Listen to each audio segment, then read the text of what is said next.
Welcome, ladies and gentlemen, to Integrated Math 2. In today's episode, we will be reviewing quadratic strategies. Up until this point, we have dealt with 3 different methods on how to solve a quadratic equation. We have learned how to use the zero product property. We have learned how to use completing the square, and we have finally ended with the quadratic formula. And the purpose of this lesson today is to just really give you a general strategy for when to use each method, because at some point you will be given the freedom to choose whatever method you want, and you want to choose the one that's most efficient. And so when it comes to quadratic strategies, I always first recommend, if you can really look at the quadratic and tell if it's factorable or not. And so one of the faster ways to kind of look and see if a quadratic is factorable is, you just start off with the diamond method. And if you notice, if I did this, I would get negative 12n squared. And in the bottom, I would get negative n. And if there are two numbers that in fact multiply to the top and add to the bottom simultaneously, you could be looking at a quadratic that is definitely factorable. So in this case, it looks like it would be a negative 4n and positive 3n. And then we would go for the area model. Now, of course, some of you would be able to see this even without the area model, and there's nothing wrong with doing one or not doing one. We kind of leave it up to you on this one here, but I'll go and just do it because I'm already here. This will be a 3 and this will be a negative 4, which would then get me n plus 3 times n minus 4 is equal to 0. And then from here, you would just solve n equals negative 3 and positive 4, and you'd be done with this quadratic here. Now, was the area model necessary in this particular problem? It's a pretty straightforward quadratic, in my opinion. Some of them you can actually just kind of tell just by looking at it. You can take a bet and say, yeah, I think this looks factorable. And when that happens, you apply the zero product property to it, which is when you factor and set equal to 0. You set each of the individual factors to 0, and then you get your solutions for n. And so the diamond, in the initial parts of the area model which involve the diamond, are often a really good way to tell if something's going to be factorable or not. In this case here, if I do 16x squared and negative 14x, honestly, I don't think I can think of any two numbers that do this at the same time, where you are multiplying to get to 16 and adding to negative 14. But I could be wrong. But because in this case, with number 2, because the middle term is even and the leading term is 1, the leading term has a coefficient of 1. This one is talking to me using completing the square, and I think that's going to be my method of solving of this one here. So first off, I'm going to go ahead and subtract 16 to both sides, and I've got x squared minus 14x. I'm going to leave myself space, and I'm going to get 16. Because the space is there for me to add the box. And I'm going to add the box on both sides. Negative 7 goes inside the box. And so I'm going to go x minus 7 squared equals, this dude's going to become 49. Let's see here. 49 minus 16, I believe, is 33. And now I'm going to go ahead and square root both sides. And this leads me to believe that it wasn't factorable, because if it was, this would end up being a whole number, and it's not. So I got x minus 7 is equal to plus or minus the square root of 33. You will forget that plus or minus. Please don't do that. And I'm going to go and add 7 to both sides. And because we're in a new quarter, and I've tested you guys enough on separation of your answers, I will assume, hopefully correctly, that you will remember that this is 2 separate answers here. 7 plus rad 33, 7 minus rad 33. So again, the criteria of this one, why did I opt for completing the square on this one? It's because the middle term was even, the leading coefficient was 1, seemed pretty primed up for completing the square for me. So with the last example here, I'm going to go ahead and, well, first off, usually any quadratic that you see, you probably want to try setting it equal to 0 first. And so you get 3x squared plus 4x minus 10 is equal to 0. And again, we're just going to test and see if this thing is factorable or not. And so the way I'm going to do that is I'm going to go and just set up my area model here for negative 30x squared and 4x. I can't think of any two numbers that do this, where you multiply to get to negative 30 and add to 4 at the same time. So because this one here has some pretty larger-esque numbers in front of each of the terms, I'm thinking this one's primed up for the quadratic formula. So I'm going to get x equals negative b plus or minus the square root of b squared minus 4ac all divided by 2a. And now I'm going to go and punch in the pieces here. So let's go ahead and switch off to orange. So it looks like I'm going to get 4, 4, 3, negative 10, and 3. So that's going to be negative 4 plus or minus the square root of, looks like 16 plus, looks like 12 times 10 will be 120. So then that's going to come down, and I'm going to get 6 here. And then from here, let's go ahead and negative 4 plus or minus the square root of 136 all over 6.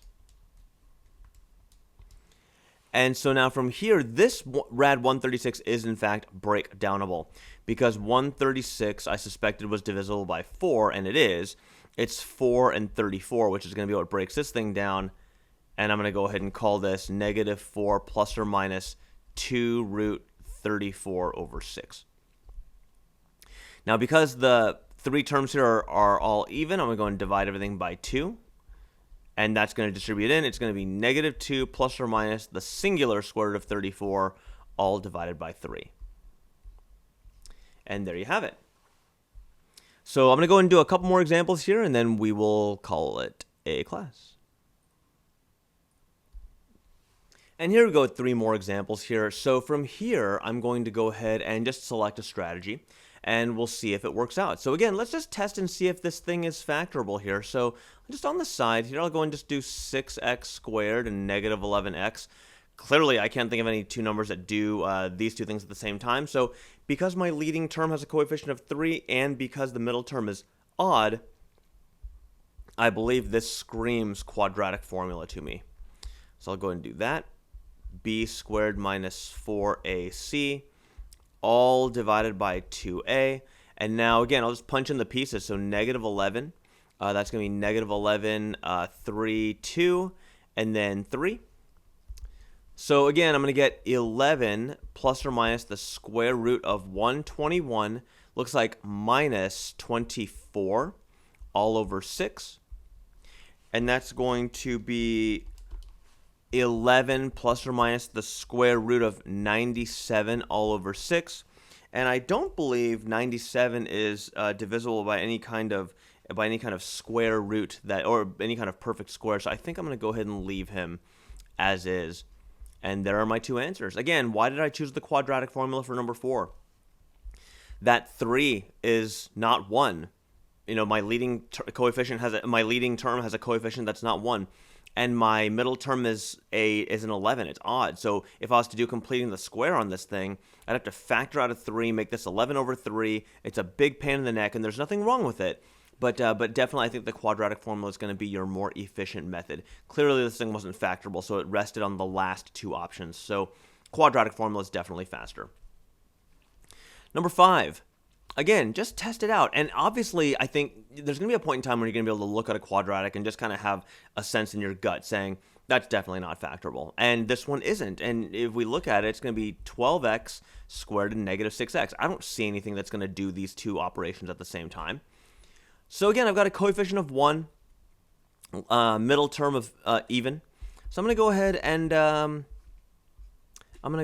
mess with this a little bit here. So I'm going to get x squared minus 6x. I'm going to leave myself space. I will be using completing the square for this one here. Add the box on either side. So I'm going to slap down a negative 3 inside the boxes. So I get x minus 3 squared equals negative 12 plus 9, which is going to be x minus 3 squared equals negative 3. Now, ordinarily at this point in time, we would be calling no solution on this thing, but we're not going to do that this time because we have now learned about the existence of imaginary numbers.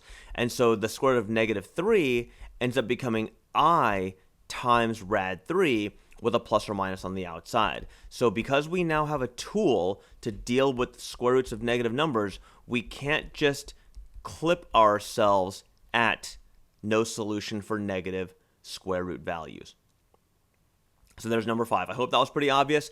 When I have, a non-factorable trinomial and my middle term is even, and my first term has a coefficient of 1, completing the square seems to be the most efficient method there. Not saying the quadratic formula is wrong, but if you had to choose one, I would choose completing the square. Number 6 seems like it's quadratic formula ready because we've got some large numbers here. We've got 3, 30, and 27. But I would venture to guess that this is probably going to be at minimum factorable, at least in the beginning. And the reason why I can tell that is because there's a GCF here of 3x. And I'm going to go and factor that out. And I get, looks like x squared minus 10x plus 9 is equal to 0. And if this inside still wasn't factorable, I would just use the quadratic formula or completing the square on it. But I really feel like it might be factorable. So you get, looks like x minus 1 times x minus 9 equals 0. So there you go. X equals 0 for the first guy. In fact, I'm going to go and separate these guys out more explicitly. That way we know where each of the answers is coming from. That's going to be 3x right there. X minus 1. Oops, what am I doing? 3x equals 0. X minus 1 equals 0. And x minus 9 is equal to 0. So from here you get x equals 0, x equals 1, and x equals 9. 3 answers this time because initially the expression, the polynomial, began as a cubic function, right? So it makes sense that there would be 3 answers if we have, factoring out an x here. And so this one here is definitely quadratic formula bait. Time and time again, I've seen people trying to plug this into the quadratic formula because they think it's a quadratic because there's 3 terms. But pay attention to that leading exponent there. That exponent was a 3, so this was a cubic function. So I think that will wrap it up for this part of the lesson. So as always, please make sure you are mindful of the strategies of quadratic, of how to solve a quadratic. Again, if it looks factorable, attempt to factor it. Quadratic formula will be when you have a leading coefficient of something other than 1, as well as an odd middle term.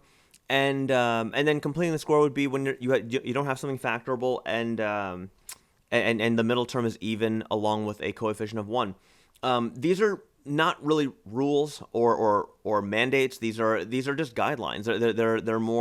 They're more suggestions on how to move more efficiently through solving a quadratic. So as always, please leave comments or questions in the comments area. Congratulations for finishing Chapter 5 and all of its glory. We went through quadratics heavily and ended with imaginary numbers and complex numbers. So congratulations on that, and I will see you all in the next chapter.